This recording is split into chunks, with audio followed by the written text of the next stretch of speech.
Welcome to episode 28 of the Ikario podcast. In today's episode, we are talking about habits, but perhaps not exactly in the way that you'd expect. I think in the self-development space, we are all aware of how important habits are. There's a new best-selling book on the topic at least once a year. But I think there is one aspect here that is kind of underrated or underreported, which is habits of mind. Usually when we think of habits like, getting up early or working out regularly or eating healthy. And of course, these are all important. But we also have habits of mind. We have habitual ways of thinking about things and habitual ways of responding to things. And when it comes to your direct experience and your life quality, your habits of mind make a huge difference. So in this episode, we take a deeper dive into this concept. And as always, we try to keep it as practical as possible and give specific examples for what we're talking about and how you can implement this to improve your own life. You can find the show notes with all the links and notes related to today's episode by going to ikario.com/028 for episode 28. That's ikario.com/028. And with that, let's jump into the episode.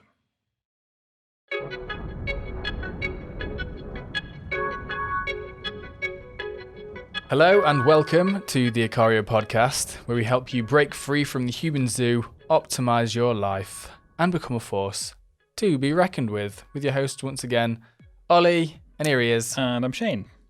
And once again, we're going to start the episode by unearthing one of the comments that YouTube, for some reason, swallowed whole. And this one was left on episode 23, which was titled, Why You Need to Have the Courage to Be Disliked. And Gregor left this comment. And again, we're going to put this, if you're watching on YouTube, we're going to put this on screen. I'm just going to paraphrase a couple of things out of this comment. So first of all, there are two book recommendations in here. Gregor recommends the No More Mr. Nice Guy by Robert Glover, which, yes, great book, absolutely. I Kick-ass book. Plus one that recommendation for sure. And the other one is Thick Face Black Heart by Chin Ning Chu. Probably mispronouncing that. Have you heard of this? I actually haven't. I have heard of it, but I don't know where. But as soon as I read, Thick Face Black Heart, I've heard of this, but my brain is just suggesting, you know this. Okay, where from? Have I read it? I don't know. Can't remember. So it's probably from far back. But so I can't remember anything about this book. I don't know if I've read it, but somehow that name resonates. And anyway, I just wanted to add that here. That is another recommendation to read on that topic, which is cool. And then one thing I wanted to also pick up on is actually, here's a quote from that book. So this is a quote that Gregor shared from this book. Beginning with childhood, most of us have been taught that the highest prize in the world is the approval of others. In fact, the people who teach us right and wrong are themselves victims of this same confusion. And I think that really resonates. And I think it does make sense in a way because humans are such a tribal animal, right? It's like our strength comes from our ability to cooperate with each other. And tribal belonging is really important to human survival. And so I guess that would explain why this is, why we are taught this. It's so important to have the approval of others. Yeah. But I think it's true that we basically take it too far, and we can become super neurotic about, oh my God, what are other people thinking about me and stuff. And indeed, I think that's an interesting point to think, many of the people who are trying to teach you how to live life and what's right and wrong and so on, they're also desperate for the approval of others. Like they haven't overcome this themselves. It's like there's this an implicit like societal or cultural or social like agreement that this is how we measure our self-worth. And a thing I wanted to say about that is it would be quite a shame to live that way completely, because there's so much potential within yourself of discovering things about yourself that you didn't know before. Yeah. And there's a rich inner world that's just sort of waiting for you to connect to it if if you have the willingness to do so, if you want to. But if you're constantly assessing your self-worth and the success of your life by do other people say that this is okay, then you're always sort of looking out there. I'm not saying you should just deeply introspect all the time.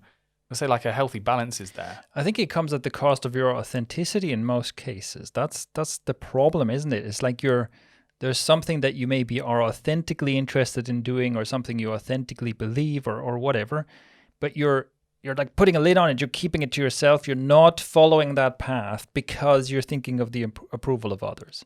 Yeah. And I think it's ultimately like it's kind of a shallow pursuit, because we perhaps also, maybe this is also a finish line fallacy problem, where part of us thinks like, once I'm perfect and everyone approves of me, then then everything will be fine and I can relax.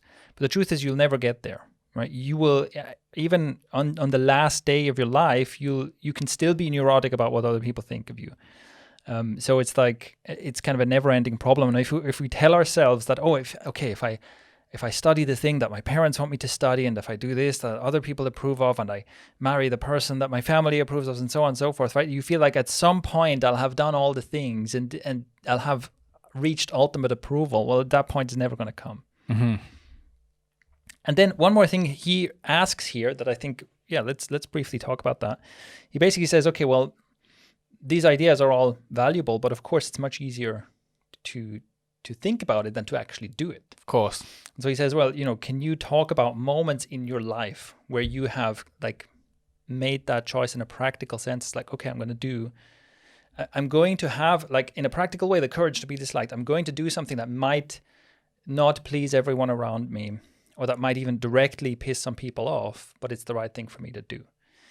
And for me, the answer is basically like, look, this is one of the strange things where I had a difficult childhood, in the sense that like school was traumatizing for me, as I've mentioned in other episodes as well. And obviously this was very unpleasant when I was a kid, and I wouldn't wish that on anyone. But one of the upsides of that is that very early on in my life, I gave up on trying to win the approval of other people, because I had this experience in school where it's like, oh, my teacher hates me, and the other kids are making fun of me, and making an attempt to fit in just made it worse. That just gives them more ammunition to mock me and stuff. And so something happened to me where I was just like, okay, well, this is pointless. I'm never going to be one of the cool kids. I'm never going to fit in. So I might as well just do what I want. Yeah. And it also kind of swings a bit the other side. That's why I'm very nonconformist, like to a fault. Sometimes I will just do something because it's the opposite of what everyone does, right? And that's also not a great reason. I mean, but I think that I think for a while in my life, I probably did that too much, which is just another way of being, of your life being dictated by other people's approval, right? So now you're just doing the opposite of what everyone approves of. Well, you're still letting them control your life, essentially, right? Yeah, because they're in the final analysis, they're still the ones that are determining your behavior. Mm-hmm. Yeah.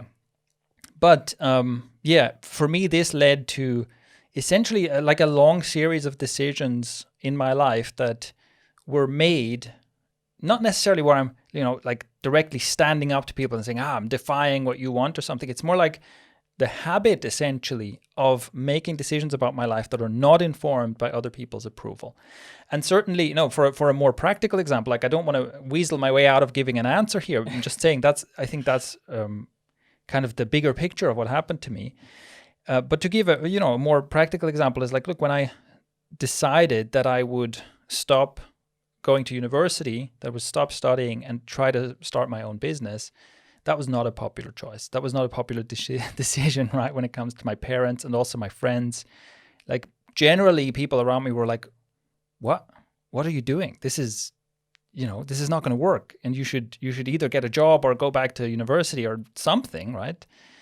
So that was definitely, and that where I had to stand my ground for a couple of years until that started paying off, right? Because it's only at the point where it's like, okay, this is really working. And look, I'm making more money now than I would have made in a job.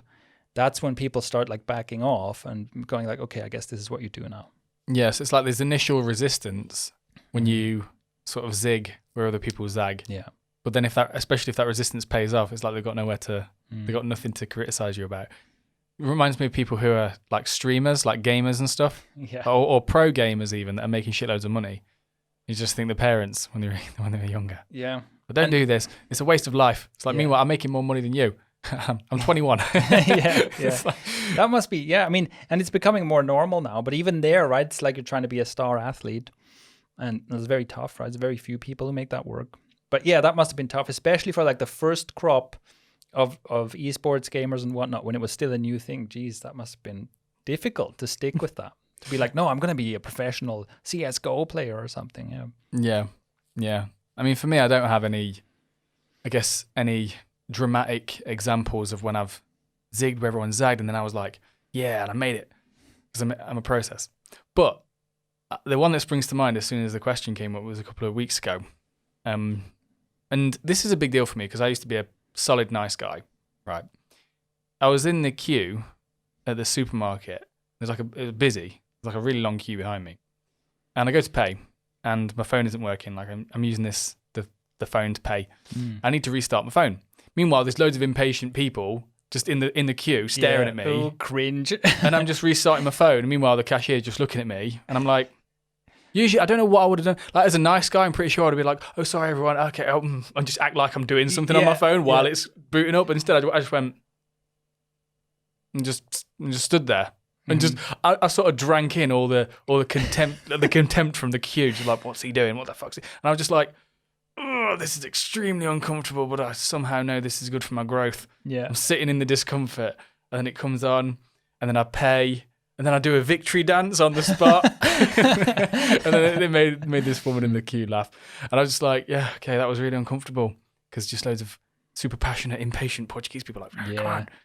Yeah, it's crazy how impatient people get in queues. Yeah. It's like, I remember when you were saying that, one thing that came to mind was like, it's a while ago now, but like the last time I was at an airport, and it took me like a second, it's like I put my phone away and got my passport. It took me like 2 seconds of not moving in the queue, and immediately like someone behind me started shouting. And I was like, hold on, I just cost you like, 10 seconds of your life? Not even, because it's like the queue is moving anyway. It's not like I didn't close the gap, Yeah. But it's like, oh my God, yeah, like 10 seconds is enough to have someone like blow their lid, basically. People going mental. And this is like a practical thing I suggest nice guys do. If you're really petrified of being an inconvenience, I'm in the process of finding victimless things that you can do that won't really screw people over, but will help you be comfortable being an inconvenience to people.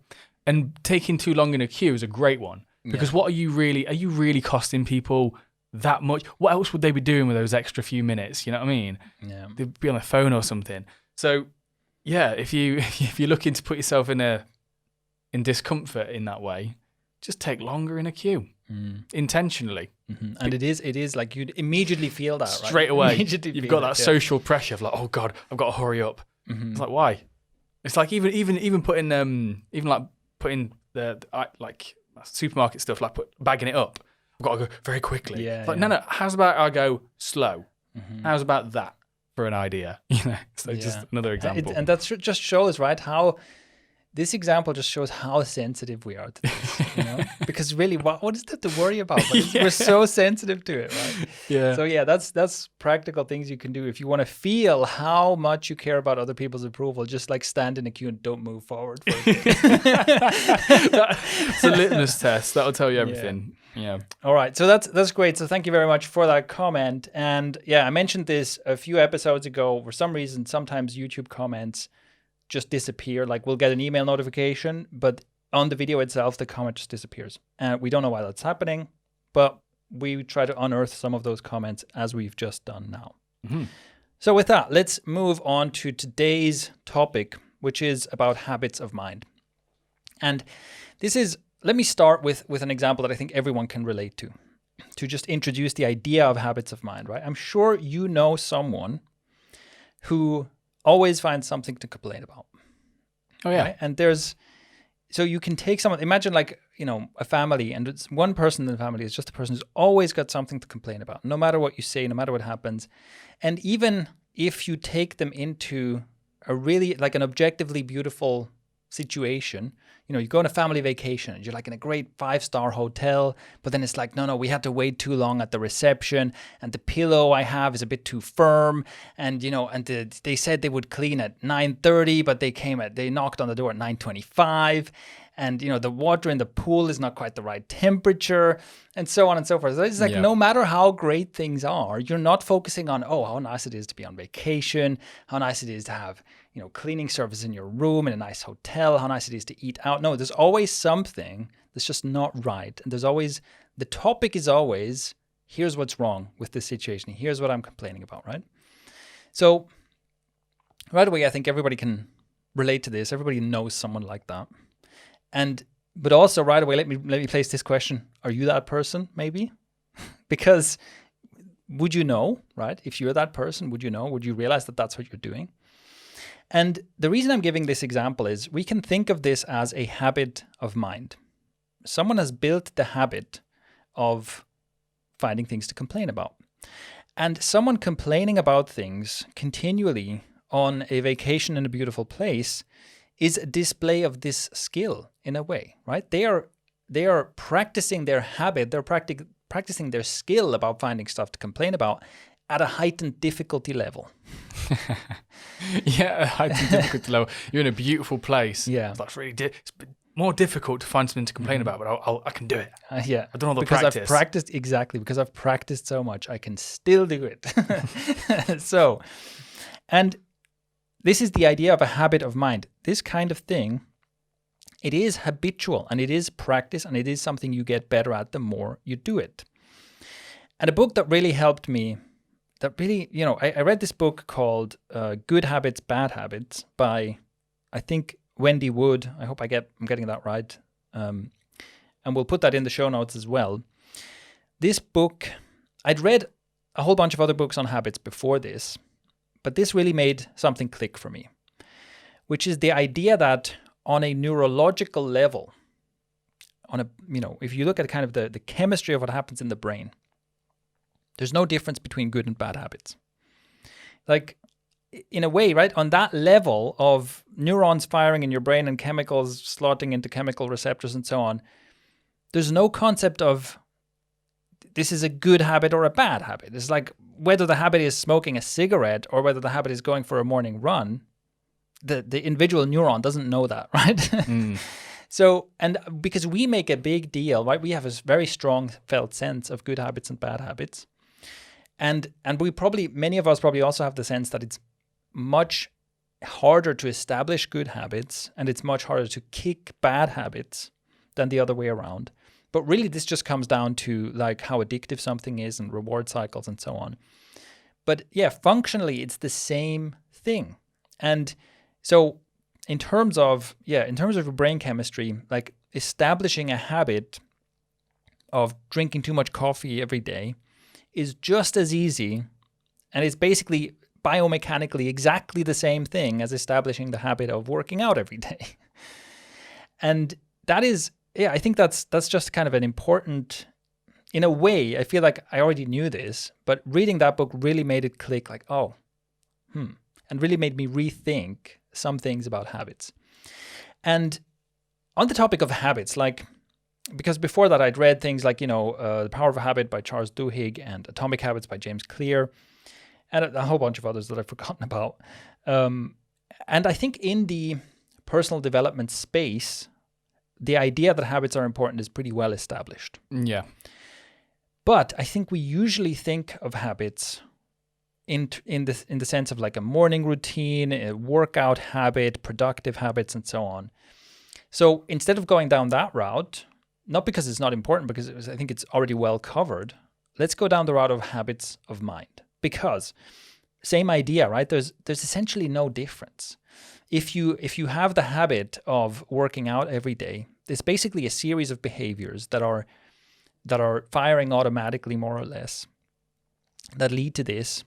But the same is true for mental habits. If you're constantly complaining about things, that is like a series of events that is happening in your mind, and the pathway for those events has been like smoothed out or has been made more and more efficient. And this is another thing, right? It's the idea here is that a habit is basically just a series of events or a series of let's say, a pathway of neurons firing that is made more and more efficient through repetition.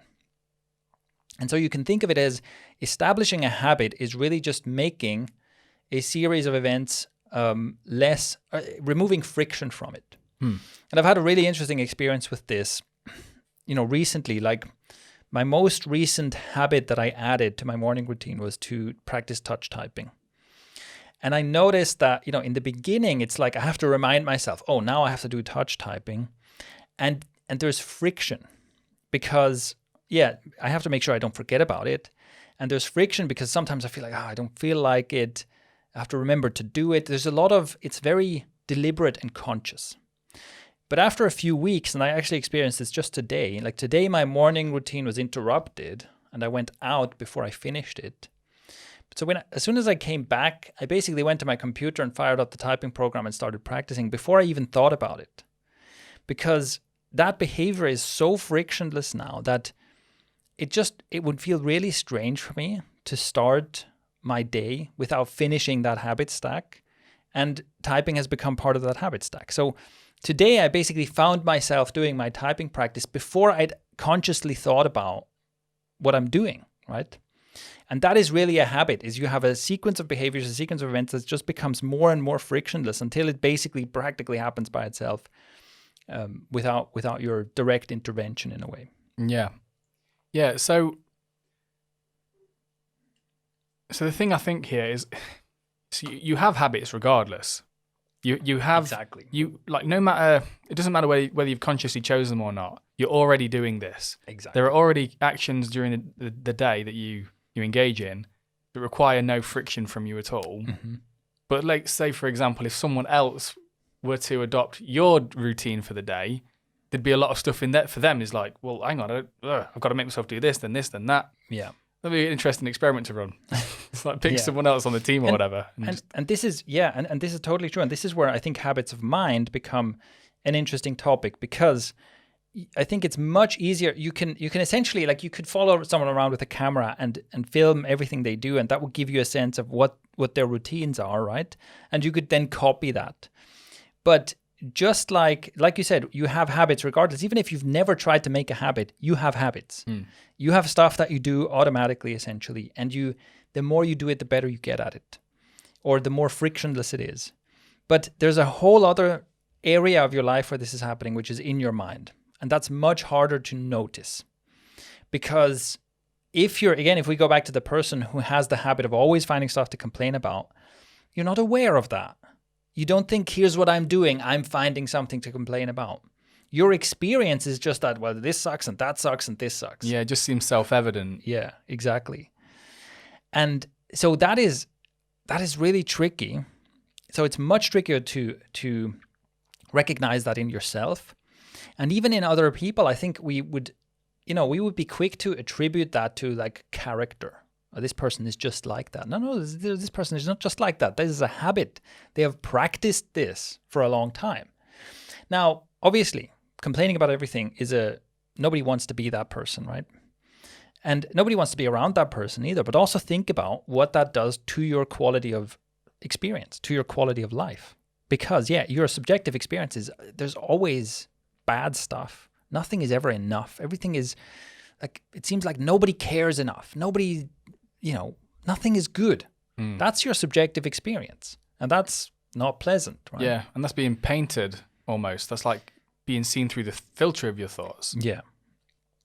Now, in one of the How to Get Your Shit Together episodes, we talked about gratitude writing, or just any kind of gratitude practice where you make it a habit to spend some time thinking about, what am I grateful for? And this can push you towards kind of the other end of that spectrum, where that's kind of the benefit that comes from that is the more you practice thinking about, what am I grateful for, the better you get at detecting things to be grateful for, and the more frictionless that becomes over time. So that can basically put you in the inverse scenario, where you're someone who always finds something good. You always find something to be grateful for in the situation you're in the people you meet, and the experiences you have. And the inverse of that would be that, of course, if you go to the nice 5-star hotel and so on, you love it. But the inverse would be that even when things are going poorly, even if you've had a really bad day, and or maybe you're lying in bed with a fever or something, you still find something to be grateful for, and it happens automatically. It happens automatically. You'll be lying there going, oh, this really sucks, but I'm glad that something, I'm glad that it's not worse, or I'm glad that at least I have good, medical care or something. You'll find something to be grateful for automatically without further intervention. And think about, contrast these two things in terms of what it's like to be the person who has the strong habit of finding things to complain about versus the person who has a strong habit of being grateful for things. The subjective quality of existence, even living essentially the exact same life, is dramatically different. Yeah. The subjective experience is just night and day. The question I had for you though is related to the negativity bias. Yeah. So it seems to me that the focus, if someone asked you, or if you decided for a while to focus only on the negative, it seems to me that would be just naturally way less, there'd be way less friction involved in that than focusing on the gratitude stuff. So I just wonder what your thoughts were on that one. I think that's true, yes. I think that's true. That's one of the unfortunate features of being a human being is that we have a negatively biased brain. And so, you might find it easier to establish that habit. So just like we talked about before, right? Yes, some habits are much easier to establish than others because maybe there's some addictive factor that creates that self-reinforcing cycle more easily and so on. And I think that's true that because of our negativity bias, it would be easier to develop a habit of mind that always sees danger and that always sees something negative, but I think especially danger, something where you say, because that's what the negativity bias is mainly about, is can I detect danger? And so where you can see, you maybe are suspicious of other people and you interpret things in a way, right? It's like you say something to me and I interpret that in a way. Are you being passive aggressive? Is this a signal that I can't trust you, right? And I find that. And I think it's true. That's probably easier to establish. Your brain will more readily do that, yeah. Got you. There's something else I had, but I guess I'll save it for when we're talking about practical things. Yeah. So, and I think we can go into that because the gratitude practice is one of the things you can do as a very practical thing where you can do something that will slowly over time change a habit of mind, and that changes your quality of experience. But that's just one area where this is interesting, because obviously, your habits of mind can make a difference to how you perceive the world. And that can make a difference to whether it's kind of generally nice to be you or generally horrible to be you. But there are also other things that are habits of mind. And we can talk about how that impacts performance. Because, for example, let's go with a practical example here. You can develop a habit of thinking in methodical and strategic ways about something. And if you are an entrepreneur or an investor, or it also depends, if you have a job, I don't know, if you work in quality control or something like that, this kind of thinking can be very useful. It can make you better at what you do, right? You get better and better at thinking about things in terms of, trying to see the big picture, asking yourself like the questions about where's the strategic advantage, and so on and so forth. This can be something that if you start doing it can feel really awkward and unfamiliar, and you're not quite sure, like, how do I even do that? What are the right questions to ask? What does it mean to think in terms of strategy, right? But the more you do it, the more automatically you do it, and the easier it becomes. And your brain gets better and better at doing that. Now, this can also backfire, because this is one of the things I realized that happened to me is I developed the habit of thinking in terms of strategy.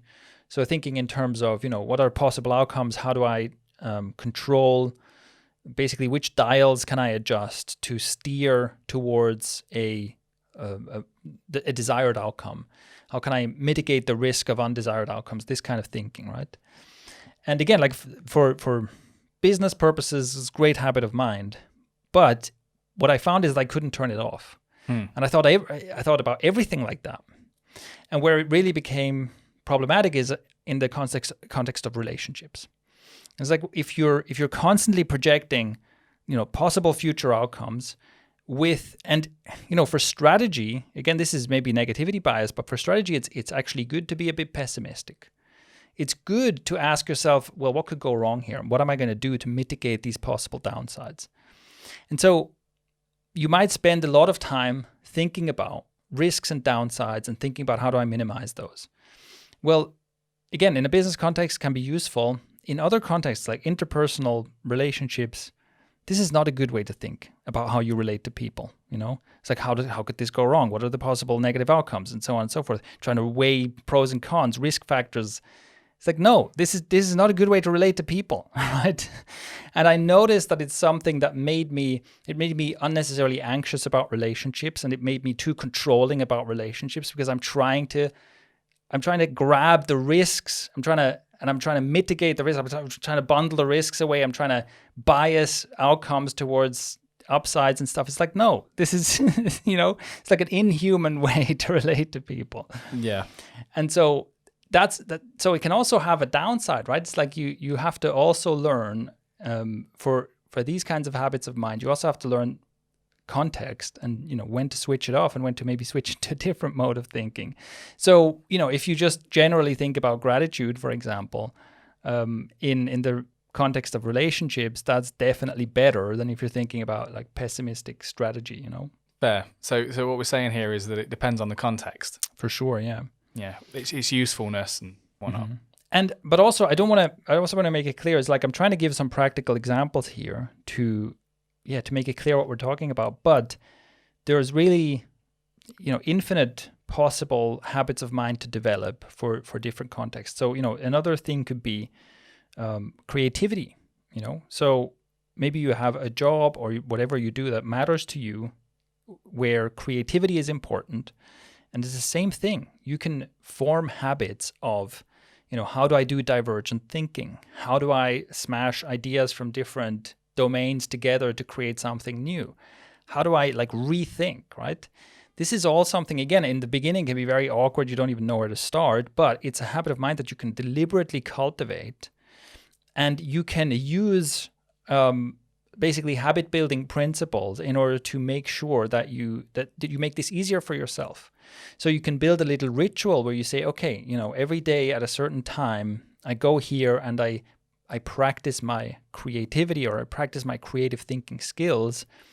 And in the beginning, you have to be more deliberate about it to establish the habit. And the more you do it, the more it becomes automatic and you'll start seeing it everywhere.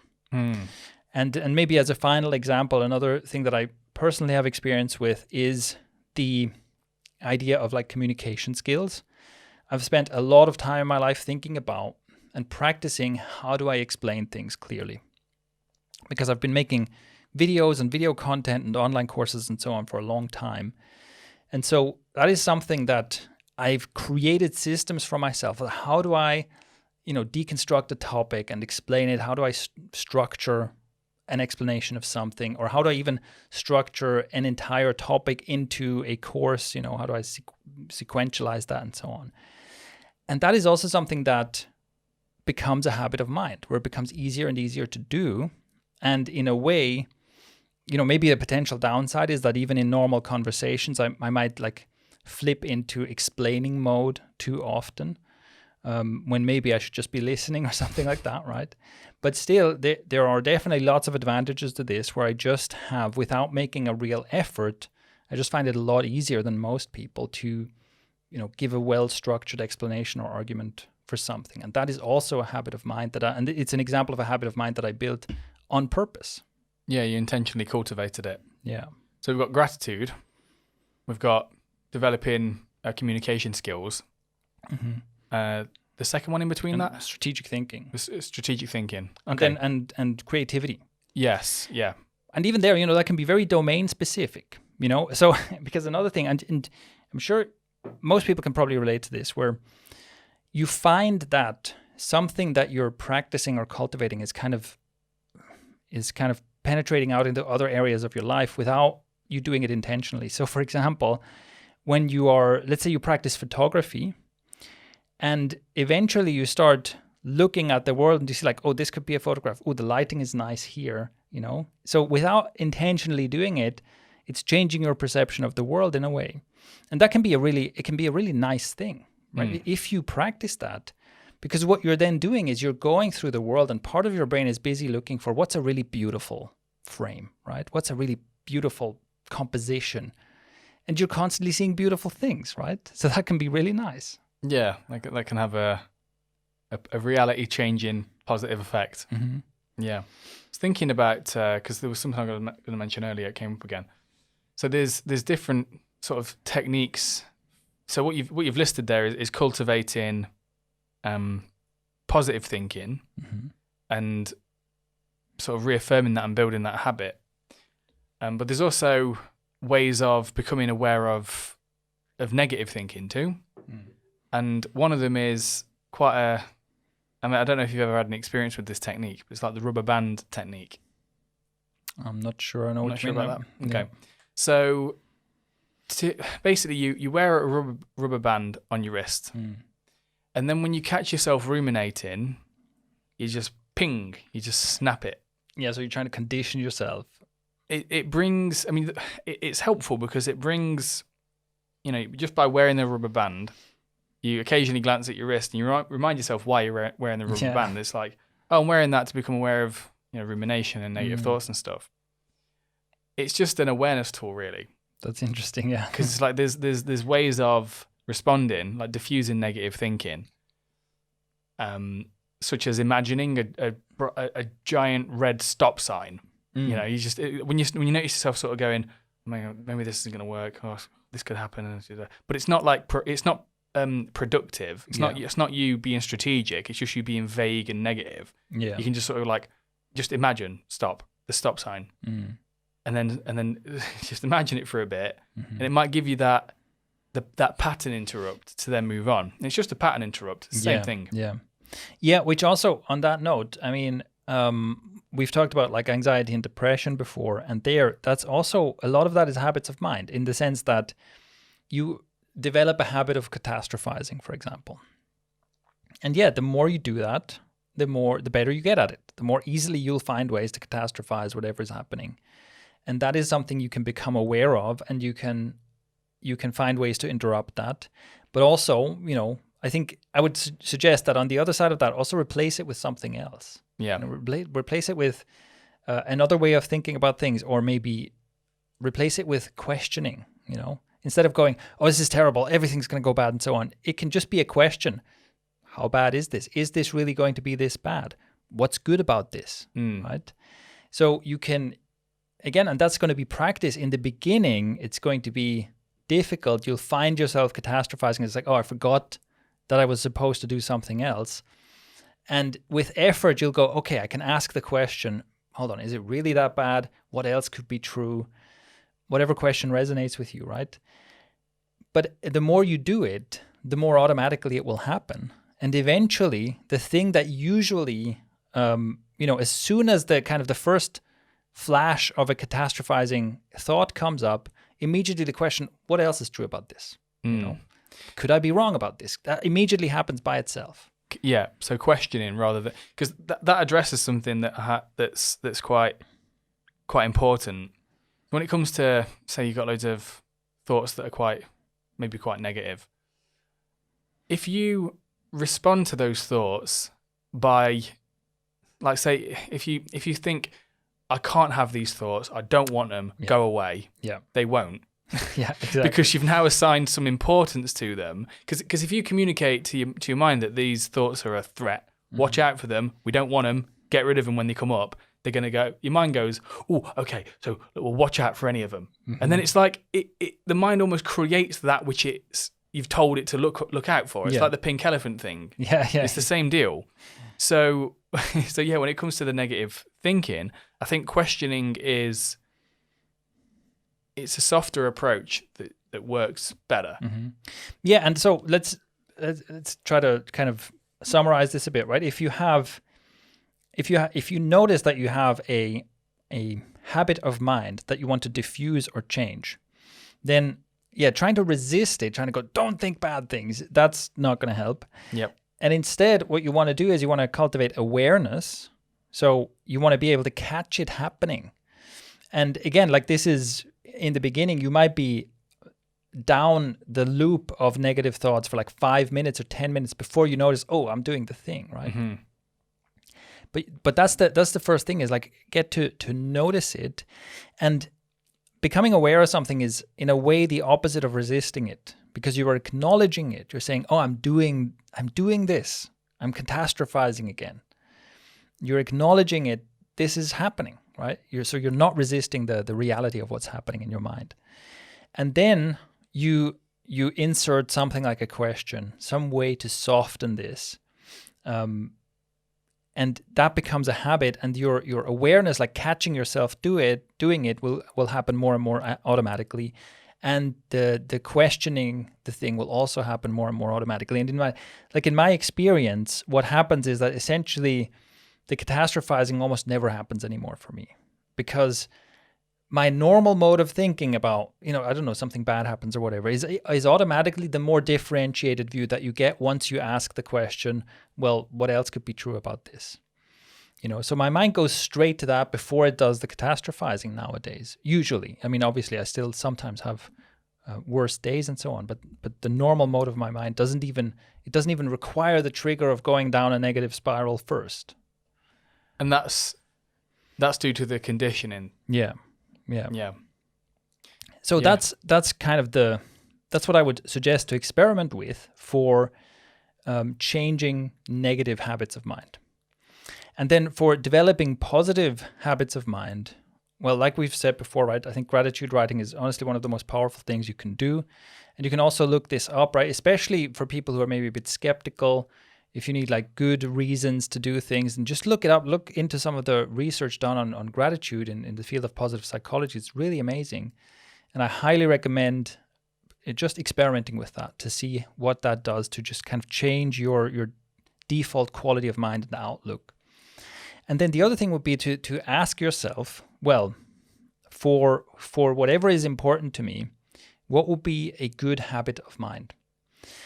And you can maybe, if you think about it, right? So if you think, yeah, okay, I'm a creative, I want to be better at coming up with creative ideas, there's the answer.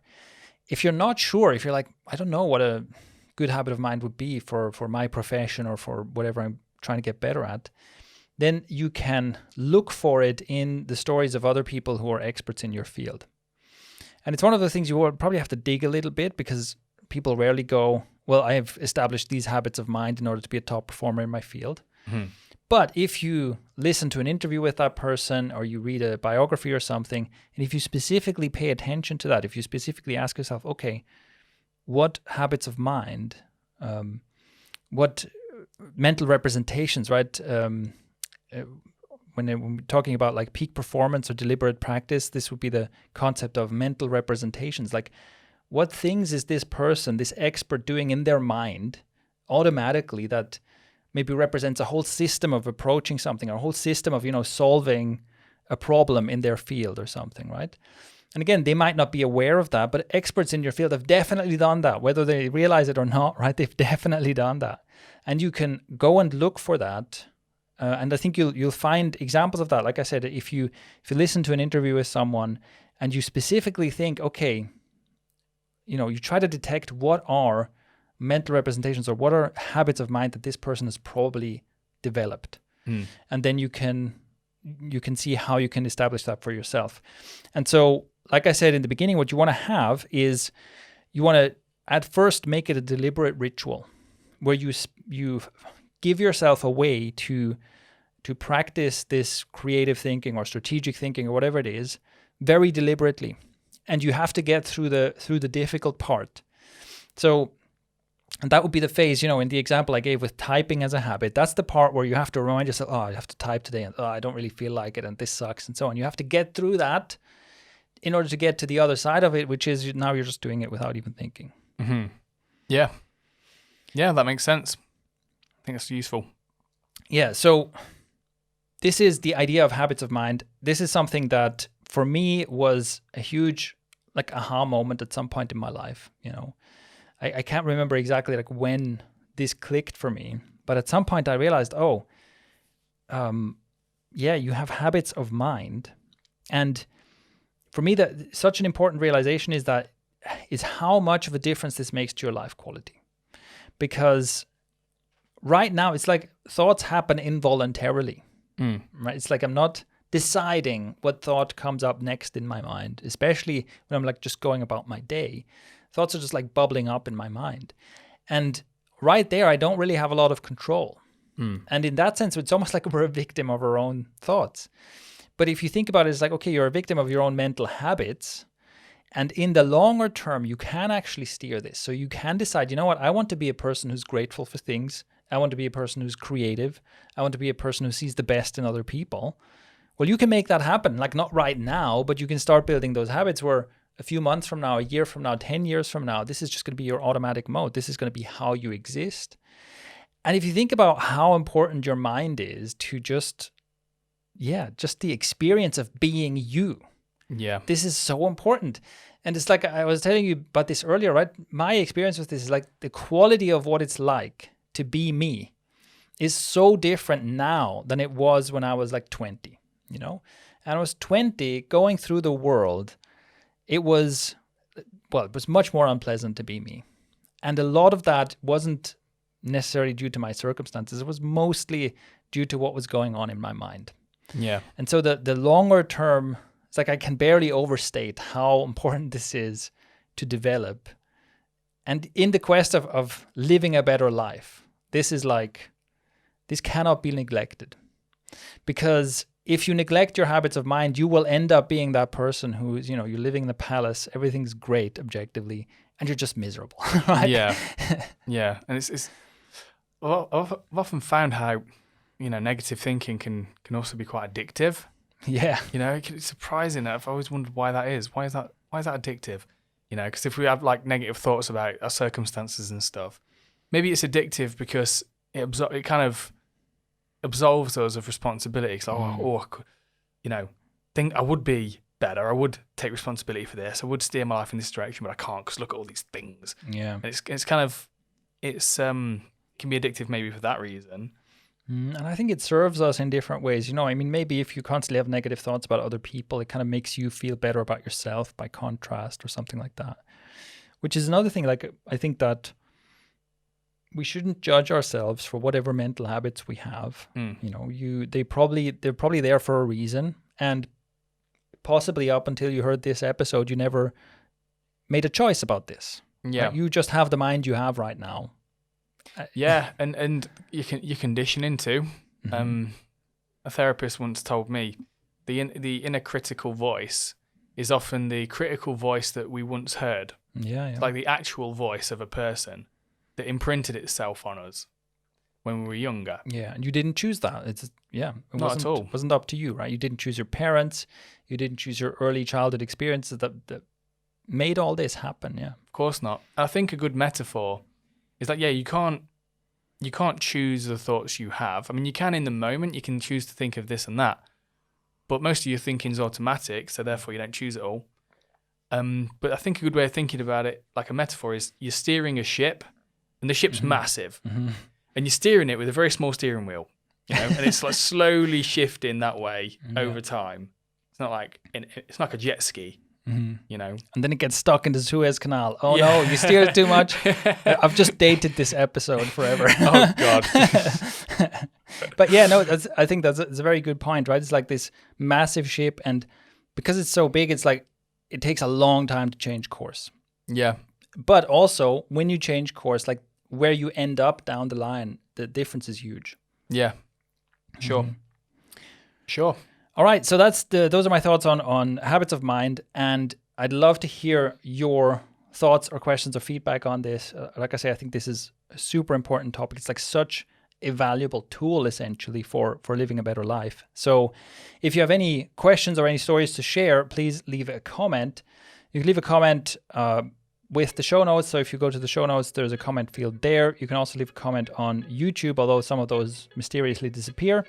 But yeah, let us know what you think. And also, you can help us out. If you like the show, you can help us out by telling someone about it. If you know someone who you think would benefit from listening to the Ikario podcast, send them a link. I think these kinds of personal recommendations are usually the best kind of recommendation. And hopefully, if we can grow by word of mouth, that's a really good sign. And apart from that, I think that's all. I think you covered it, mate. I think our outros are actually starting to get better. I don't know. All right. Well, thank you for listening, and we'll see you next week. See you next week, guys. Take care.